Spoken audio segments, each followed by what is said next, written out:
نحمدہ ونصلی ونسلم علی رسولہ الکریم۔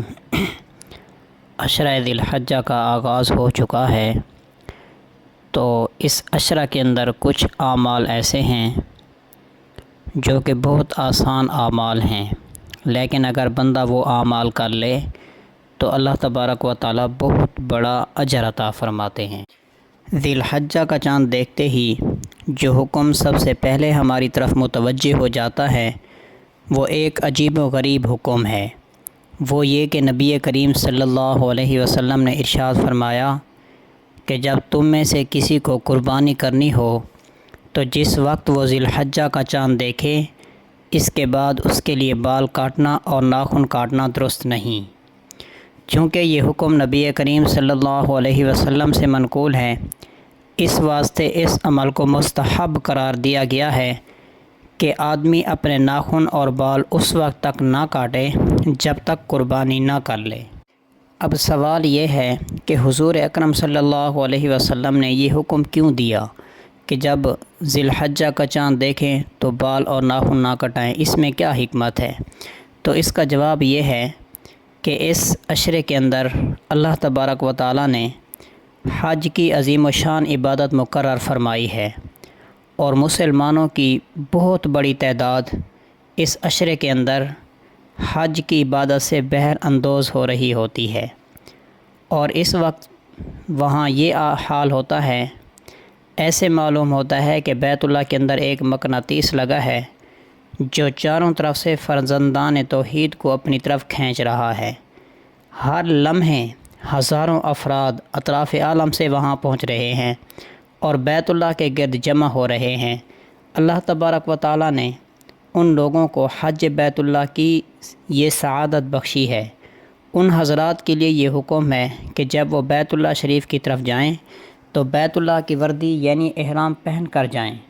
اور پھر احرام کے اندر شریعت نے بہت ساری پابندیاں عائد کی ہیں،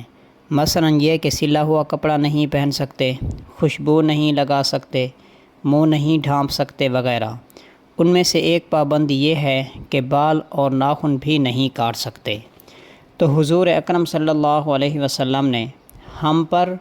اور ان لوگوں پر جو بیت اللہ کے پاس حاضر نہیں ہو سکتے اور بیت اللہ کی عبادت کے اندر شریک نہیں ہو سکتے، اللہ تعالیٰ کے کرم کو متوجہ کرنے کے لیے اور اللہ تعالیٰ کی رحمت کا ماخذ بنانے کے لیے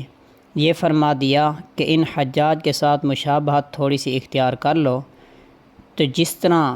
وہ اپنے بال نہیں کاٹ رہے تم بھی مت کاٹو، جس طرح وہ اپنے ناخن نہیں کاٹ رہے تم بھی مت کاٹو۔ تو جب تم ان کے ساتھ مشابہت اختیار کرو گے تو اللہ تبارک و تعالیٰ جو رحمت ان پر نازل کریں گے وہی رحمت اللہ تبارک و تعالیٰ تم پر بھی رحمت نازل کریں گے۔ اس وجہ سے حضور اکرم صلی اللہ علیہ وسلم نے یہ حکم دیا، اور مشابہت کا ایک بہت بڑا اثر ہوتا ہے۔ ایک حدیث کے اندر آتا ہے کہ حضور اکرم صلی اللہ علیہ وسلم نے ارشاد فرمایا، من تشبہ بقوم فہو منہم، کہ جو بندہ جس قوم کی شباہت اختیار کرتا ہے قیامت کے دن وہ اسی کے ساتھ کھڑا ہوگا۔ تو بہرحال اس عشرے کا جو پہلا عمل ہے وہ یہ ہے کہ جس بندے نے قربانی کرنی ہے وہ جیسے ہی ذی الحجہ کا چاند دیکھے تو نہ اپنے بال کٹائے اور نہ ہی اپنے ناخن کٹائے۔ اور دوسرا عمل جو بڑا عمل ہے وہ یہ ہے کہ یہ ایام اتنی فضیلت والے ہیں کہ ان ایام میں ایک روزہ ثواب کے اعتبار سے 1 سال کے روزوں کے برابر ہے، اور ایک رات کی عبادت شب قدر کی عبادت کے برابر ہے۔ اس میں اس بات کی طرف اشارہ کر دیا کہ ایک مسلمان جتنا بھی ان ایام میں نیک اعمال اور عبادت کر سکتا ہے وہ ضرور کرے۔ اور 9 ذی الحجہ کا دن یہ عرفہ کا دن ہے، جس میں اللہ تبارک و تعالی نے حجاج کے لیے حج کا عظیم و شان رکن یعنی وقوف عرفہ تجویز فرمایا، اور ہمارے لیے خاص اس 9 ذی الحجہ کو نفلی روزہ مقرر فرما دیا۔ اور اس روزے کے بارے میں نبی کریم صلی اللہ علیہ وسلم نے ارشاد فرمایا کہ عرفہ کے دن جو شخص روزہ رکھے، مجھے اللہ تبارک و تعالیٰ کی ذات سے امید ہے کہ اس کے 1 سال پہلے اور 1 سال بعد کے گناہوں کا کفارہ ہو جاتا ہے۔ یہ اتنے فضیلت والے دن ہیں۔ اور ان ایام کا جو تیسرا عمل ہے وہ تکبیر تشریق ہے۔ جو عرفہ کے دن یعنی 9 ذی الحجہ کے دن نماز فجر سے شروع ہو کر 13 ذی الحجہ کی عصر تک جاری رہتی ہے، اور یہ تکبیر ہر فرض نماز کے بعد ایک مرتبہ پڑھنا واجب ہے، اور وہ تکبیر یہ ہے: اللہ اکبر لا الہ الا اللہ واللہ اکبر اللہ اکبر وللہ الحمد۔ مردوں کے لیے اس متوسط بلند آواز سے پڑھنا واجب ہے، اور آہستہ پڑھنا یہ خلاف سنت ہے،